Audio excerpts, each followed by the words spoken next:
Today we're discussing The Poppy Fields by Nikki Erlick.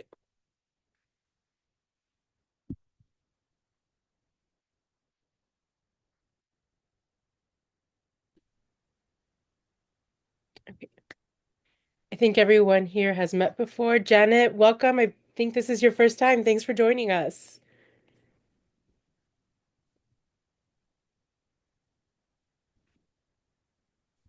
Hi, thank you for having me. No, thanks. Where are you from? I live in Miami. I'm from Arizona. Oh, okay, you're in Miami as well. Uh, So I think, yeah, I work with Alexis, and I'm in a oh, different book club with Jennifer Santos. So oh wow. Whoa. 2 degrees of separation here. exactly. Super small world. Miami is Yeah. like this big. Yeah. Really? Okay, it seems like I mean, how many people are live there? I A lot. don't know, but it's like a small Yeah. town feel. Like everyone Yeah. seems to like be connected somehow, Yeah. Oh, that's cool. That's nice. You get like the perks of a big city, but the small town feel. which is weird, right? Nobody thinks that when It's they think really of weird. Miami. Yeah. Yeah. Nice. Mm. So we're Well, all in warm weather right now. We're all in warm weather we climates. are. I'm in LA, so it's pretty warm. We Cool. do have some ladies from other parts of the country, but tonight seems like it's all Miami. So thank you, Nikki, for joining us again. We loved chatting with you when we read The Measure. I know you reached out to us about the poppy fields, and I put it out to the book club before I said yes, and it was like a resounding yes. Everyone was eager to read it. So thank you so much. Thank you. I appreciate that. It's like so wild for me to like be coming back to book clubs that talked to with the first book. It's so full circle. It's very cool. Well, we love to see that you have a second book. Yes. So, we kind of did the introduction for you during the measure, but for the poppy fields, like I think everybody here was on before except maybe Janet and has gotten to know you. So can you tell us how this new story came about? Like how did you get the idea for the poppy fields? Yeah, so the measure came out in summer of 2022. And for a while, for like months prior to that, I had been trying to come up with another idea for a book. And I didn't know if I wanted to stay in the same kind of like magical realism kind of space that the measure was in, or if I want to do something else. And it really just like I was really stumped. Like I couldn't think of anything that was like inspiring and exciting for me. Um, and then so the measure was dedicated to my grandparents, who were huge influences on me and my love of reading. And then the just a few weeks after the measure was published, my grandmother passed away, and so I'm very grateful that she was able to see the book come out. Like it just, that was really, really special to me. But then kind of my family was launched into a sort of difficult period of loss. And I just remember being overwhelmed by the desire to like go to sleep because like sleep was the only time that I wasn't thinking about it and wasn't sad. And so um I just wanted to go to sleep and like wake up and feel better the way that like sometimes when you feel sick you go to sleep and you wake up and you feel better. um and I was thinking that, and I there's a poster on my bedroom wall of from the movie The Wizard of Oz of Dorothy asleep in the poppy fields. And this like moment just kind of clicked for me of like, what if there was a place called the poppy fields where people could do Wow. what I want to do right now, of like they're going through something difficult, they go to sleep, and then when they wake up they are healed. And that was the start of it. And then because of that kind of initial Wizard of Oz like inspiration, I decided maybe I'll shape the story as a kind of like journey narrative with four strangers and a little dog who kind of like go on this journey to get to the poppy fields, and kind of have these sort of like nods to the Wizard of Oz throughout. But obviously also the fact that like the journey, the physical journey they take is kind of like a metaphor for the emotional journey that they're taking, and the journey of kind of healing and sort of self-discovery and stuff that you go through kind of during that time. So yeah, then I started writing just I guess like a month or so after the measure came out. Wow, that's so quick. Um, it didn't feel quick. Take a break. I didn't take a break, but like a lot of authors are like, as soon as they kind of like hand in their, first manuscript, and the editor is like, we're done now and we're going to start like cover design and other stuff, like they are on to writing the next book. And that's like the ideal, but I am not that fast. I need to kind of like, especially with both my books, which were very, very emotional, kind of like intense journeys for me to write. I needed like a pause, like a breather after each one, just kind of like mentally. Yeah. Um, did you do any research for this book? Like, I know I've lost people close to me. My grandmother, one of them, like 20 years ago. And the minute we came back from the funeral, that's the same thing I wanted to do. I didn't want to participate in any family gathering. I just wanted to sleep. Did you do any research? Like, is sleep a coping mechanism for people going through grief? Yeah, I definitely heard from a lot of people the same thing that like everybody wants to sleep. Either you can't sleep at all, or all you do is sleep. And I did some research on like sleep itself, and sleep is really cool because we don't like know a lot about it. Like there's still a lot of mystery. We're kind of like, we know that we sleep because we fall asleep. So like we know that we like need sleep. And like we still don't really know like why we dream, like always, like there's so much mystery around it. And so it felt like the kind of thing that I could kind of take a creative license with and sort of use in a fictional story and kind of take a big leap. And like sleep is very healing. Like we know for certain that, it's like anti-inflammatory, like physically, healing. But also that, you know, it does something to kind of like calm down the emotions. Like when you're so emotional and riled up, and then you're like, okay, I'm gonna sleep on it, I'm gonna go to sleep, and the next morning, like you do just like kind of feel like you've taken it a notch down. And so there is something there that I felt like I could kind of take this big leap and say, okay, well, this we know this is true, but like, what if it were 10 times more powerful? And so that was good research, and like confirm what I wanted it to confirm, which was nice. But like the other research I did was, I've had my own experience of grief and seen family and friends go through grief, but I talked to like a grief counselor, therapist, and talked to her about, the wide range of experiences and emotions that she has seen. And that was very helpful for me. And then I did the road trip in the book as well as kind of a You big, did? yeah, I did the road trip. Oh, that's cool. Um, By yourself, or did you take friends? I took my sister, and I hate driving. Like I gave the character of Ava a lot of my like issues with driving. Like I didn't learn how to drive until I was 26, and I just remember taking lessons and I was like drenched in sweat. Like I found it so nerve-wracking. And so I kind of channeled that to her. But then the fact that I was like, I am now on a cross country road trip. Like I just felt so proud of myself. I was like, I'm so grown up, I did this. And it was really cool. I knew that I wanted the characters to do some sort of like cross country journey. And because of the Wizard of Oz, I was like, I'll have them start, kind of in the Midwest, like, in Kansas or Kansas area, and then out to California where I wanted the poppy fields to be. And so then I was like, well, I guess I have to do this in order for it to be, realistic in the book. And so I did it really slowly, much more slowly than the characters in the book. I only drove like 3 or 4 hours a day. So it took like over a week. Oh, wow. That sounds like a really nice trip. It was all places I'd never been before, like all parts of the country I'd never been before. And it was just so stunning. And it's it's an interesting experience to like to do something yourself, and then a couple months or whatever later, like rewrite it from the perspective of a character who is not you. And so it was like I took that hot air balloon ride because I wanted to like face my fear of heights while I was on this trip. And then I was like rewriting the scene of a hot air balloon ride from the perspective of Sky, who's not me. And it's cool to kind of relive experiences, but with a different character's kind of like hat on. And that was, and I was like watching the videos and like kind of just immersing myself back in it. Yeah, it was the first time I had done like that kind of research for a book, like going, traveling. Yeah, that sounds like the coolest type of research.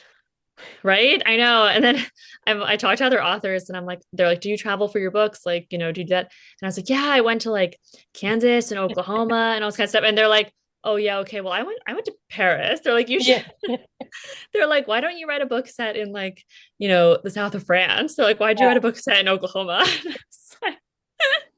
you I have was like, any maybe like next time. or unique experiences other than the hot air balloon probably on that trip? I think it was like just, I went to a lot of like small towns, and I've always lived in kind of big cities in my life. And so, and what I ended up writing in the book was like, I loved that every time I went in a small town, there was always a library. Like it was so heartwarming to me that like there were like very few people in this town, very few things, but there was a library. And so I got to stop in like, small libraries along the way. And then in Sedona, I think that was probably one of the most memorable parts of the trip. And I did one of the hikes up to like the vortex, which then kind of I rewrote from Sasha's perspective of doing the hike. And Oh, I'm not like the most athletic person, and but I found it very just like invigorating and inspiring. And I was like, oh, there is something special in this place that so many people have found as a special place for so many centuries. that's on my bucket list. Was it when I was reading the book, I was thinking like, did you pick Sedona as like a healing spot on purpose? Yeah, it was like it made sense sort of on the map as part of the route, but then yeah, I was trying to think of places along the way that like had some sort of connection to healing. And that yeah, absolutely that was one of them. And I had stopped also in like a Catholic pilgrimage site in New Mexico, because it also had a connection to healing. It ended up not working in the book. But there was a it's like a place where they believe that the sort of the dirt has healing qualities, kind of like visiting lords in France or something.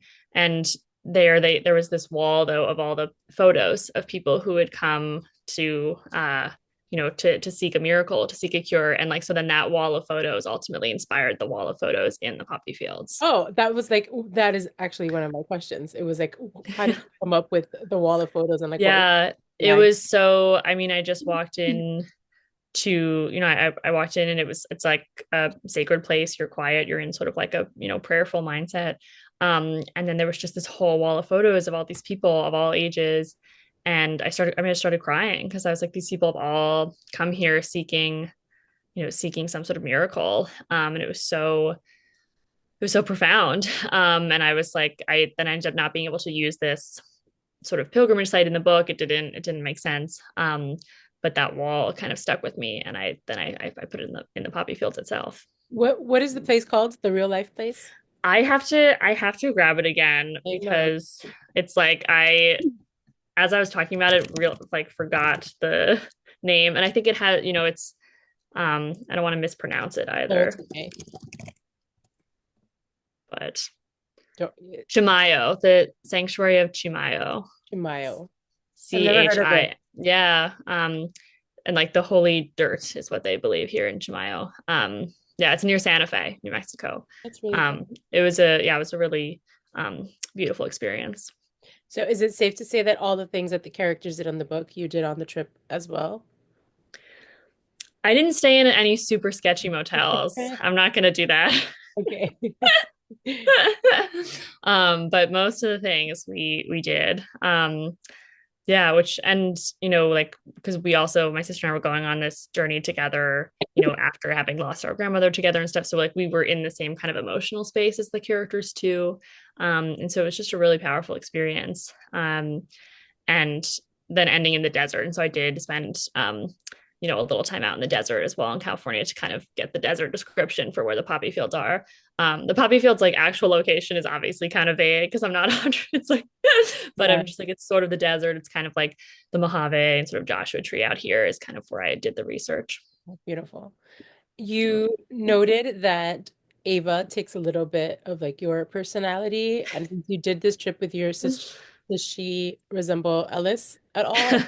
um, no, I mean, well, I feel like I gave both Ava and Ellis some of my qualities, but like amplified.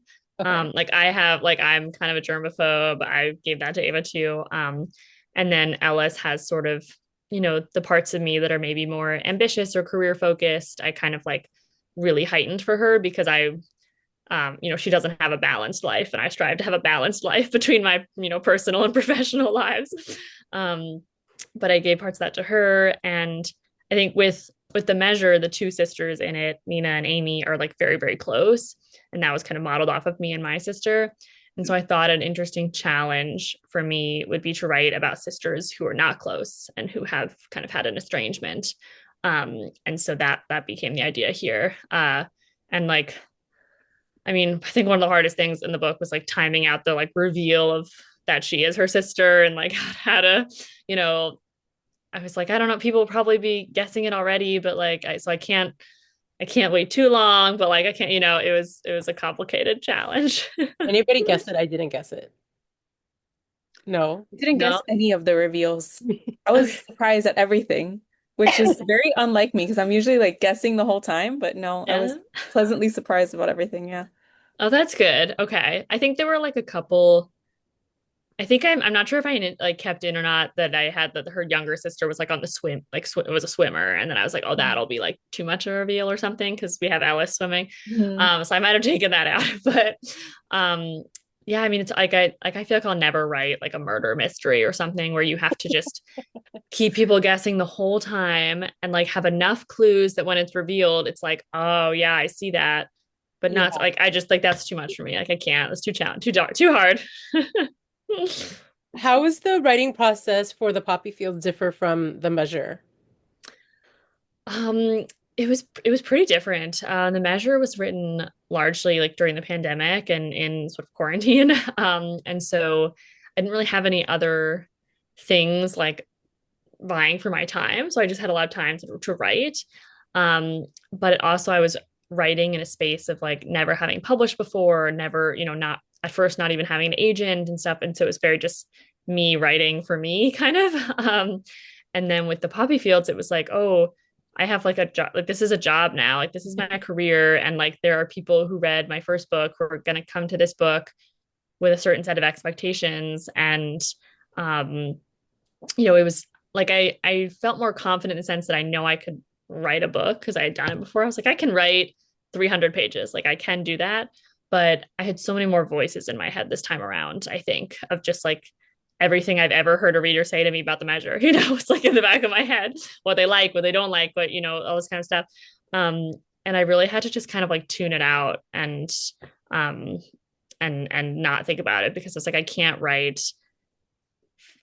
be writing what I think people want to read, or I can't, it's a different book. It's not a sequel to the measure, all that kind of stuff. And so I had to silence all of that and just like, what is this story that I want to tell? And what does the story need? And I think it helped that I was writing, from a place of personal experience. And um, but it was harder. And I've heard every author say that your second book is the hardest book. Um, which I hope is true because it means that everything after this is easier, I guess. Like the expectations were higher, probably. Yeah, and I think you just like it's the first book is one that's been kind of sitting with you for a while. Like you've had it in the back of your head. You have been writing on like napkins well, for it's like it's been there for so long. And then the second book is something that is newer to you and maybe hasn't been like something you've been thinking about for years. So we'll see. Although now I'm trying to brainstorm a third book and I find that hard as well. So I'm like, I think I was lied to. And I think that they're just all hard. Like, I think that's the answer. So there's no ideas for a third book yet. I've hit some dead ends. I've hit some, oh, this is interesting, but it's probably just a short story and it's not a full novel. So my goal is to have to be writing like starting January 1st, 2026. So the calendar is rapidly flying here. So about 2 months left. So Start sending you ideas. yes, I had a couple people like Instagram message me and they're like, I have an idea for your third book. And I was like, I don't know if this is like a robot or a real person. So I don't know if I should respond. Right. That's the problem with the internet now is like, I don't know if things are like Yeah. real or not. And it should come from you. Like Exactly. I was like, that is so flattering that like like that, but I don't want, I don't want to muddle things in my head.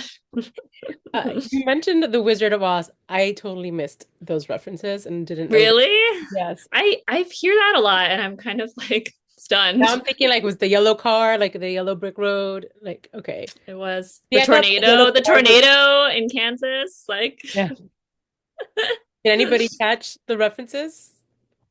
I caught the tornado in Kansas. I was like, oh, Wizard of Oz. Yeah, it's so funny because I thought calling the book The Poppy Fields, my assumption was like a lot of people would immediately think Wizard of Oz. And obviously I started writing the book before like the Wicked movies came out and kind of like reignited like Wizard of Oz fever, you know? But I was like, oh, of course people will think that The Poppy Fields, they'll think about the Wizard of Oz. Um, and then my editor was like, actually, I think a lot of readers think of World War One Yeah, when I they think think of of the poppies. UK, yeah. Yes, they're like it's especially if you read a lot of historical fiction. Um, and so for the book cover, when we were talking about it, we couldn't make the poppies red on the cover because she was like, that'll look like a World War One novel. And it'll confuse people. And um, so we changed it. But yeah, for me, it was always the Wizard of Oz. And I actually another fun thing that is not in the book. But on the road trip in Kansas, I visited the Wizard of Oz Museum. It's like this very, very tiny museum where they have like some props from the original movie and they have like I mean yeah it's very small. I feel like they probably get like a couple hundred visitors a year, but it was very cute. And I got this which now sits on my desk, which it's probably backwards. It says no one sees the wizard, and so it's Oh, like when I'm in my writing mode it's like no one sees the wizard, curtain is closed, goodbye. I love that. Um, in regards to your writing, I personally enjoyed how you gave glimpses of each character's background through like their own internal monologue or internal thoughts before they actually like spoke them out loud to somebody else. Especially like during the road trip when they were in the room and they started revealing a little bit more. How difficult or easy was it to write from that form versus traditional methods of conversation? That's interesting. I feel like I don't like love writing dialogue actually. And so my instinct, I think, is to like give everything an internal monologue and thoughts. And I have to like actively remind myself like people should be talking in this book. Yeah. And yeah, I find dialogue hard because you know, I feel like, oh, how do I make sure it's like realistic to the way that people sound? Like I know how I talk, but what if people hear this and they're like, that's not how, you know, normal humans talk. Um, and my sister who is a screenwriter, so like she writes just entirely in dialogue in her scripts. And so whenever she like reads my early drafts of stuff, she's like, no one has said anything or like moved for the last 10 pages. She's like, this is just a person sitting and thinking. And I was like, that's the difference between books and movies. It's like, yeah, in a book, a person can just sit and think for a while. And she always has to remind me to like, she's like, can they just like get up, like stand, walk, talk, you know? It's really cool that you have like that insider perspective from her. Yeah, it's great. It's great that we write different things, but that we're both writers, and so we can read each other's stuff. Yeah. Would you ever write something together? I think we would kill each other. Like I just like we get along super, super well, but we can both be kind of like sensitive with our writing and a little defensive. And I think we would be two at odds. The I really liked also that when you were putting like the articles or like social media clips, like giving background information to the poppy fields. Tell us a little bit about how that idea came about. Yeah, I think the idea there was like I'm gonna do something a little different than I did with the measure, kind of like play with mixed media and like format and stuff, and to build out, as you said, like build out the world of the poppy fields. And um, because I felt like we didn't have enough in our main characters, we only had one character who actually wanted to sleep at the poppy fields, and so I felt like we needed to explore all the many other reasons why somebody would want to sleep there, because it is, you know, a kind of strange thing to do. And so the applications then came of like, I'm going to have sort of just short interview transcripts of different people who want to sleep there to kind of show that. And the newspaper article was fun because my background is in newspaper. And so like I was writing, I was like, oh, I know how to write a newspaper article. This is nice. But I wrote it all. And then at some point I was like, oh, is this going to make this book like unrecordable from an audio standpoint? Because like to me, it's so visual of like you turn the page Yeah. and you're looking at a newspaper article or you're looking and it's so many different voices. And I like sent it to my editor and I was like, sorry, this might be hard to turn into an audiobook. Um, but they were unfazed and they were like, we're just going to cast a bunch of people. And in the end, there were 10 narrators on the audiobook. And so different voice for every type of section. So I haven't listened to the thing. I haven't listened to it in full. Um, but I've heard that it's a good experience. So are the newspaper clippings like read by someone sounding like a reporter? I think, yeah, they're read by like a different voice, putting on kind of reporter voice. And Cool. like the main narration is Marin Ireland, who's like a fantastic narrator.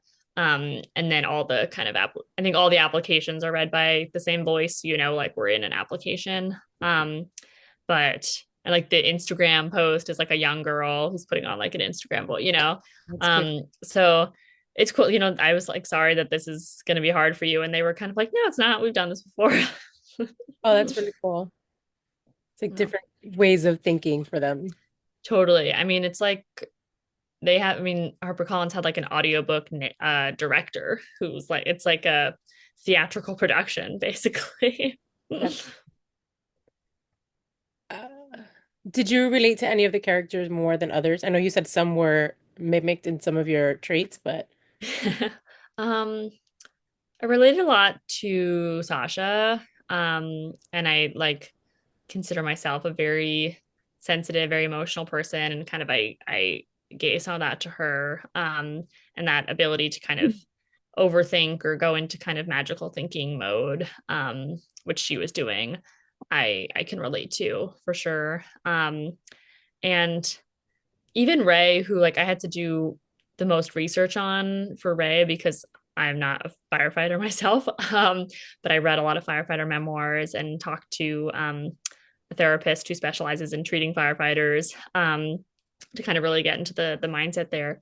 And so we have deeply different personalities, me and Ray. But I can relate to his love for his brother and just like his loyalty to his family. So I think there's always something I can relate to in, pretty much every character. when it comes to Sasha's storyline, I was completely caught off guard that her husband died. I really thought, even when she went to visit the family, I thought she had left him, like maybe not at the altar, but like Okay. Yeah. days before. Was Yeah. that like intentional to lead us to think that that was the storyline? Um, yes, I wanted for at least like up until she, I guess, explicitly says that he passed Yeah. away. I wanted it to be the assumption that she had left him because she has all this guilt. But then the reveal is that like the guilt is part of her grief, which I think is very natural for a lot of people to have guilt over something they said, something they didn't say. Could they have done something differently? All of that. And so I wanted her to explore that and yeah, be a little bit of like a have you sort of questioning what actually happened. I read the reveal twice. I was like, wait, did I understand that wrong? I went back. I'm like, oh yeah, he did die. Yeah, I never mean to confuse anybody, certainly. Yeah. And like that's part of Oh, what my editor has to always test me on because sometimes I do say things a little too subtly. Um, I even just had somebody tell me that they didn't realize at the end of the measure that both Amy and Ben died in the car, and I was like, oh shoot, then that was my bad. Like you shouldn't you be should have that, you shouldn't picked be up on that. confused. Yeah, you shouldn't be confused. Yeah. Well, it wasn't confusing. I think it just like my mind was set that she left him, that it was Yeah. like such a quick mention that I was like, was I just like, you like drift off while you're Yeah. reading? I was like, let me go. Totally. I that happens to me all the time. I'll read a whole page and then I'm like, I don't remember anything I just read. And I'll I was have to like, go did back. I understand that wrong? Totally. Yeah. Where do you stand on the idea of sleep treatment and like as a tool? If this were real or Yeah. um I mean, it's interesting because as I was doing the research and talking to the grief counselor, she mentioned to me that like there is research happening right now to create a pill for grief. And I was like, wow, I was unaware of this. Thank you for letting Yeah. me know. Hopefully, my book comes out before this is invented.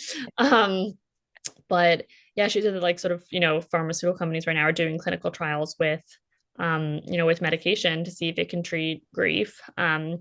Which is obviously very different from like a depression or anxiety or things that we do have medication for.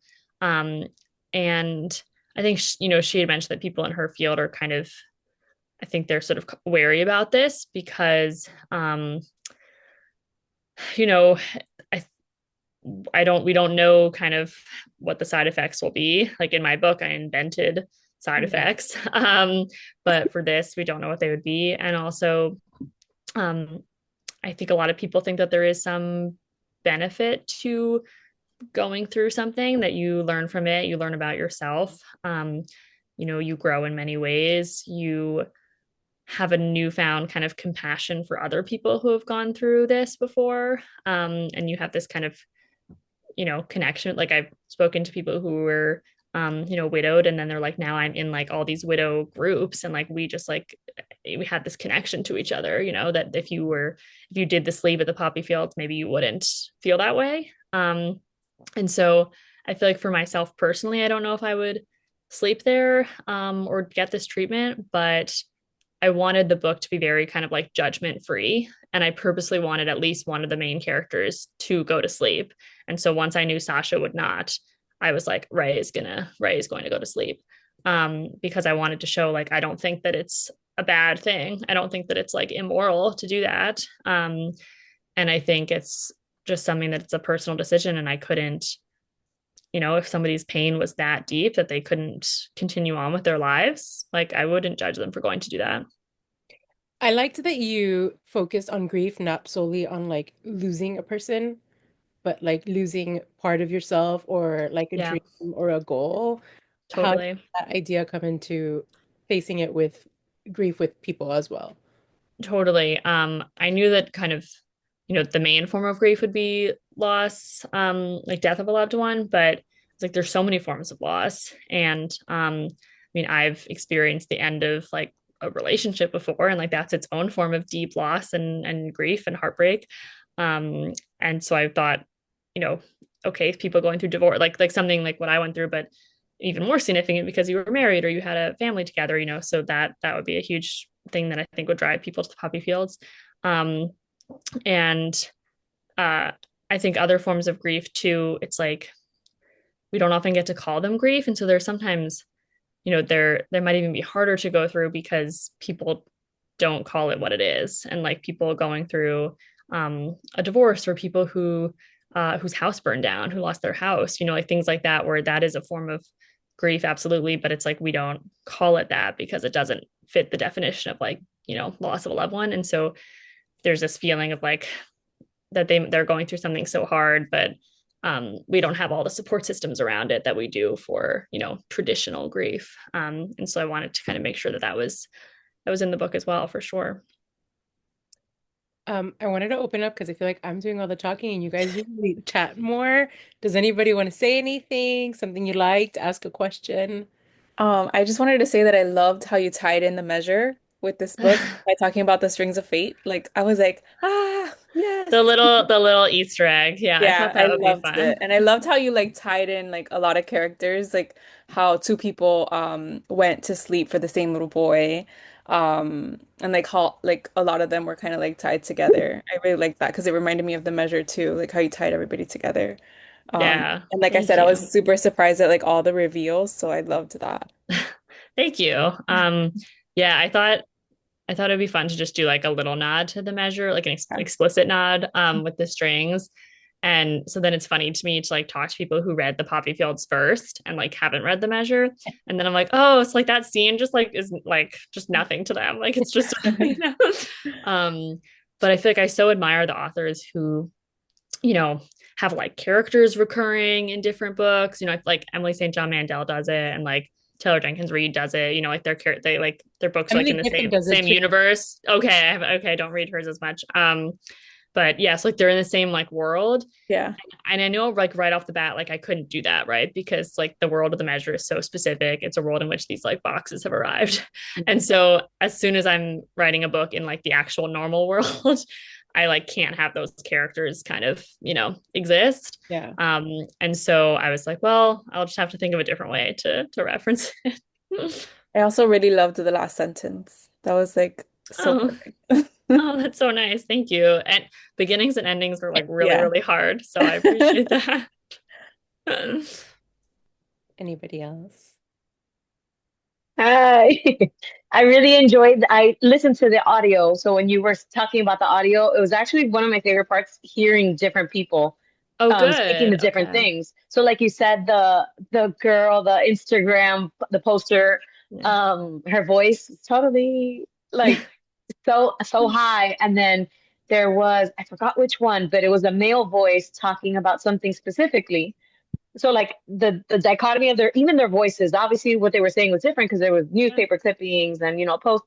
But just hearing it, normally I read it, but this time I was listening and it was actually really, really nice. So if you were worried about that, that was not something that came across as negative. That's good. That's great to hear. Yeah, I can't listen to the audio of I can't listen to the audiobooks. It like freaks me out. I just like it just for some reason really weirds me out to hear it. And even when people like directly say back a quote to me, like I really love this one line, and they read the line, I'm like, oof, like Yep. it makes me cringe for some reason to like hear my words. I don't know. Out of all things, that gives you the ick. That gives me the ick. I don't know what it is. And it's like, especially now with the measure, which, I finished writing in 2021. And so it's been a while. Um, and sometimes people will like tag me in a story on Instagram with like, you know, an image of like the book and a line. And I'm like, I don't recognize that line at all. I'm like, are you sure this is the measure? Like, I have no idea what you're talking about. So I actually haven't read The Measure. So this was my first introduction into you, and you were mentioning that you like you found it difficult to write dialogue. And in a way, I really enjoyed it in this book because I liked, in fact, like my favorite things were the extras, the newspaper clippings, or at the I really, really like one thing that really stuck out was right at the beginning. I didn't know I'm this year, all of my books that I'm going into are blind. I'm not reading the genre. Wow. I'm not reading. Wow. It's a little messy because I just get the book and I'm like, I don't know what genre. I So don't how do know. you how do you pick the books? A If you suggestion. Somebody suggests suggest, it. And I'm okay. like, okay, it was good to you. Okay, I'll read it. So how did you Um, find the poppy fields this time? a dear friend over here, Miss Adria. Ah, Hi. We're Yes, friends you mentioned. from our son's school, and I uh, mentioned the book. We immediately found that we both liked reading, and I was like, I'm part of this book club, and it's awesome. You should come join us. Oh, Oh, nice. too. yeah. So it was actually really. It was my favorite was the man, and I have a terrible memory, but the first, I guess, like cut that introduced the poppy fields, and I really enjoyed that it wasn't a character explaining it. Again, I'm going in blind, so I had no idea what it was. People are talking, and I'm like, okay, I'll get into it, I'm sure. But the first explanation of what the poppy fields was, and that it was like a science related thing, and then specifically for grief, that was like a good that like hooked me in there, and then I was like, okay, I'm in. Let's go. Oh, that's good. That's good to That's a hear. Thank you. good choice, like good, really, really choice. Like I'm not a writer, so I don't know. I just read it and then I know if I like it or not. But like that was a really good device of inserting it, not necessarily in the beginning, but like Yeah. in a good spot where you can hook everyone. Oh, good. Oh, good. Awesome. Thank you. Yeah, that article I think initially had a lot more science in it. My editor was like, people are gonna fall asleep. Like, take out the science. Just enough science to be like, I know what I'm talking about, but not enough that people are bored. I enjoyed the science and like I found I know myself like people who like asking, science like yeah, want the science. Yeah, yes. totally, totally. But I get Yeah. it for a wider audience who can't be as specific. But I Yeah. found myself wondering, like, is this like for real? Like, is this like a thing? Like, Yeah, I've had a couple people ask me, they're like, what are the specific like medications or chemicals or whatever, or hormone? Like, they're like, what is it? And I was like, yeah. it's not like I didn't like if it were real, it would be real. Like I Yeah. can't Yeah. like tell you what it is. Like I didn't invent it. I'm not a doctor. I don't. Have you Um, ever like considered not sci-fi, but like into that world? I feel like both of my books, people have called them like light Yeah, they're sci-fi or like like Yeah, grounded sci-fi. yeah. This one was more like science rooted, I suppose. Hmm. The measure is like a little more like slightly supernatural. And so, but I feel like I don't know if I'll ever go like full blown sci-fi or fantasy. Um, Certainly not fantasy because I don't have the brain for like full world building. I don't have the Yeah. brain to like make a map of a kingdom or like a family tree. Like my brain doesn't work that way. So And then make sure that you connect it because your readers will know. totally. Oh my gosh, yeah. It's Or a lot of like pressure. people who invent like languages for their books, Yeah. like crazy. Yeah. whoa, crazy. Definitely read The Measure though. It's fantastic. Yeah, no, now I'm going to. I especially I'm a sucker for Italian. So you mentioned one little scene, again, probably the smallest scene, and I'll be like, okay, I'm there. So It's so funny. definitely reading the measure.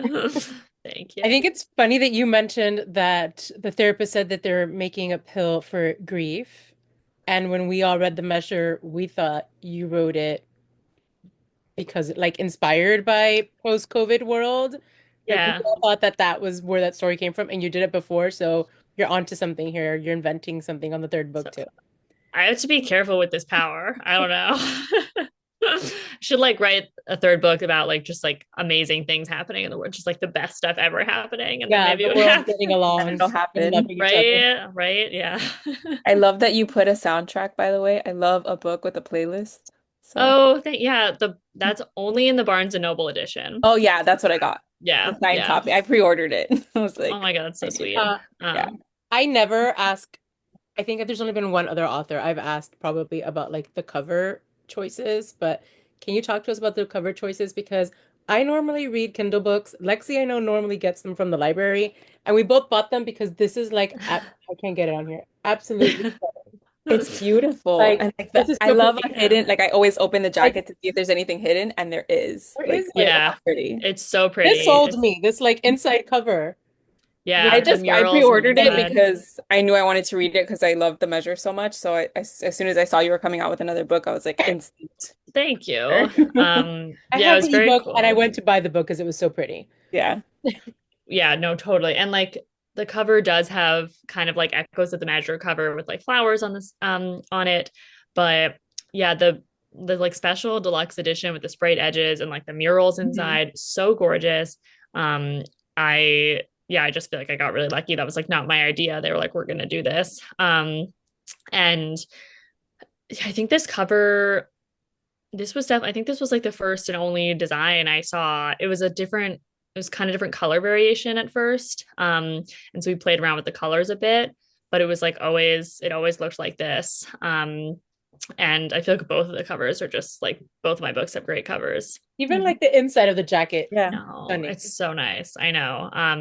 And then when Barnes and Noble is like, we want to do a special edition, so there has to be some sort of like special content in the back. Um, I initially suggested just I was like the playlist, like that make because it's a road trip book. Like, of course you want a playlist for a road trip, like that makes sense to me. And then they're like, can we also have an essay? And I was like, all right, essay sounds less fun, but okay, we'll do both. So there is an essay in the back as well. Is the playlist anything you and your I haven't sister gotten listen to the to on essay yet. your road trip? Definitely some of them are songs that we, listen to a lot. Some and they're either like they either reminded me of a character or they remind me of an emotional experience or something. But I feel like, yeah, a lot of them are big ones that I have to like relook at this playlist now that I'm talking about it. But I feel like there's like a Taylor Swift song on there which I probably listen to Marjorie, all the that's like time. the Yeah. perfect, Yeah. Yeah. Marjorie is like the perfect, like, lost my grandma song. I'm like, Because Yeah, I use that a lot. it was very yeah, very apt. Yes. Yeah. Yeah. do you have a Yeah. favorite song on this playlist? I don't think I do because they're all pretty different. I tried to make it a good variation of like some contemporary songs, some older songs. There's like country, there's Mhm. folk, there's other, there's like there's a variety. Nora Jones and Sarah Bareilles have my heart. So along Oh with yeah, so those are great. yes, I love Sarah Bareilles. Yeah. Does anybody else want to ask a question or say anything? I had a question about the themes, and sorry, because I know I came on a little bit late, so if you did talk about it, my apologies. But I know it between this book and the measure, like death is explored in kind of a few different ways, like death and the longevity of your life and the meaning of your life. Is that something that you think you'll explore again in your next book? Just these different themes around like facing one's hmm mortality. Um, I think probably not as intensely. Just because it's been a long 7 years of writing for 4 years on the measure, 3 years on the poppy fields. Very intense stuff. Um, but I think it's like, especially because these are my first few books and the poppy fields came from like, loss in my life. It's like I've had people be like, why are like, oh, you're so like morbid, like you're so like obsessed with death. And it was like I don't consider that at all. Like to me, these are books about what it means to like be alive and like what we go through, what every human goes through. And I think it's like hard, when you're writing about something, you want to write about things that feel universal. And so these are things that are universal, and also things that feel um and not like serious, because I think I certainly have moments where I want to read a book that feels very light and very escapist. But I think it's like books that like things that I really grapple with, and like things that um the sort of questions that don't have easy answers, and things like that I can use to kind of that I can explore from many different people's perspectives, and um things that that you're going to wrestle with over the course of 350 pages, because they are just so big and so complex and so difficult. And so for me, these are some of the biggest ones. But I think I'm ready to do something, maybe some slightly lighter fare for the next one. Like the measure was main focus on death, but you had a lot of love and like relationships in there too. Totally, totally. And like with the poppy fields too, it's like, you only feel grief if you have felt deep love before that. And so to me, it's like if you're writing a book about grief, you're writing a book about love. And the same, if you're writing a book about death, you're writing a book about life. And so like they're just so intertwined. But yeah, it is. They're sort of like companion novels in a way that I didn't necessarily set out to do. I think Vision from Marvel says something about like what is grief than love enduring. I think he says that Yes, yeah, his yeah, love yeah. Wanda. So it's On like that was WandaVision, yeah, yeah, yeah. yeah, that was like the entire theme. Apparently he ad-libbed that, but that's what I felt with your story, that it was like you're kind of like lucky enough to feel the grief, but sometimes like you can't. Like the whole point of the Poppy Fields is like if you can't go on with your life, it can help you kind of work through it in a way. Yeah, totally. And I feel like it's because like we as a society don't really know how to like handle people who are going through grief. And like when I spoke to the grief counselor, she said that like, she did a big survey, and it was like 95% of people say that they like want to be able to help a loved one or a friend who is going through a loss, but they don't know how. And they just like they're afraid of saying the wrong thing. They're afraid of doing like people, we just don't know how. And so people are well intentioned, but it's like, we just sort of freak out, or we don't, it's like, and it's understandable. And so I think people would be driven to sleep at the poppy fields purely because like the rest of the world is not sure what to do with them, and is like, okay, it's been a month. Like, are you ready to like go back to work now? And it's hard, especially if you have kids, you have a job, you have all these things that you have to like get back to, and you don't have the space to even like take the time to do the healing. And so I think that part also would be kind of driving people to the poppy fields.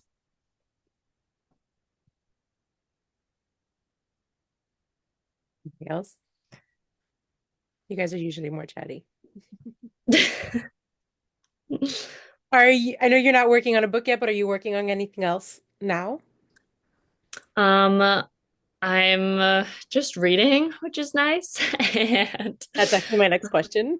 What right, um, recently I've really liked The Correspondent, which I know is like has like blown up on Instagram, and I thought that, and also a book that explores grief in a very different way, and I really enjoyed that. And next up on my list is Wreck by Catherine Newman, because I really liked Sandwich. And so Wreck just came out and is the sequel. And so that's on my list as well. I heard that was really good. I heard Sandwich was really good. Sandwich was really, I read it over the summer, and it was a very good summer read because it like takes place over like a week in vacation and like Cape Cod. And so it's a good summer. It was a good summer read. Anyone else? What's the next book for your book club? And announce it now. Well, I was Oh, gonna okay. I was like, is that actually, No. maybe I shouldn't have asked that. No, it's okay. I was actually gonna take a photo of all of us with you first, but we can do that after. The next book is by Chanel Cleaton, her latest one, The Lost Story of Eva Yeah. Fuentes. Oh, nice. Awesome. I don't know why it's not. There we go. We went to see her. Lexi came with me. We went to see her at Books and Books. we are fans of hers. She's come to our book club twice already. We've read 3 of her books. Oh my Um, gosh, she's prolific. Wow. she's her. If you haven't read her first book, Next Year in Havana, it is fantastic. Okay. She's one of those authors that you were talking about that like she hands something in and then she starts immediately like in the next Ugh, one. Yeah. jealous. And Jealous. they're all based in different like eras, Oh, but their cool. characters will all derive from the same family. So it'll be Oh, like I love the that. great, Okay. great, great, great grandparents. Then it'll Mhm. be like and they're Okay. not in chronological order, so you could read them anywhere, but she'll have like a family tree in the back showing you the connections of people. Oh, I love that. What a clever And idea. she writes That's really historical cool. fiction, so it's Yeah. really cool. This one, she said at the event that she wrote for book lovers because it's about a book that is written and goes in hiding or missing. I think during like one of the Cuban revolutions, not the Cuban revolutions, but one of them. So Cool. the story about the book and the author and the person who actually ends up with the book at the end. Um, we are doing something a little bit different. She is not doing book clubs right now, but she will come chat with us, but she's not doing them at night. So we are doing a book club at noon on a Wednesday in January. So I know it's work time for most people, but if you're home with your kids or you can take a lunch break, she'll be chatting with us during the day. I respect that. I respect her, protecting her evening hours. She usually does, but I think she's on deadline and I Yeah, believe she has like a small child now, so totally. at least she's making time for us, so we're excited to have her. Yeah. Before we let you go, can we all take, if you have your book, a little photo here?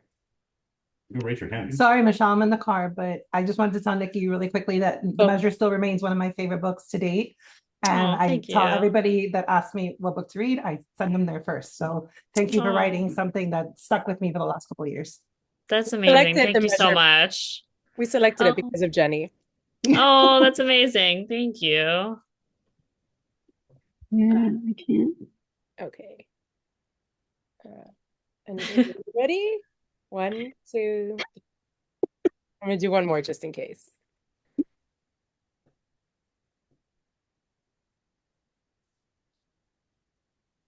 One, two, three. Thank you.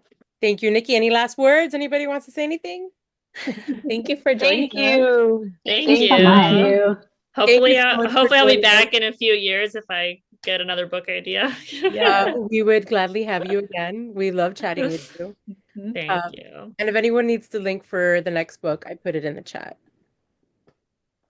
Thanks so much. Thank It you was so guys. interesting, like getting to know your writing process and like the ideas behind some of these things. So thanks so much for Awesome. taking time to talk with us tonight. Thank you. I love book clubs. They're the best. They're the best people. So thank you so much. And now you have to come to Miami. Come to like the Miami Book Yeah. Convention. I know Yeah. I'm gonna be in Florida next week, but not Miami. I know. Our local like indie store, Books and Books, has authors often and like to chat. So I don't And know. the book fair is coming November 16th. We have like the biggest book fair in the Amazing. nation. Yeah. So Like put those on Yeah. your radar so we can come visit you. yeah. Yes. Amazing. All right. Have a good night, everyone. Thank you. Thank Bye. you. Bye. Bye. Bye. Bye.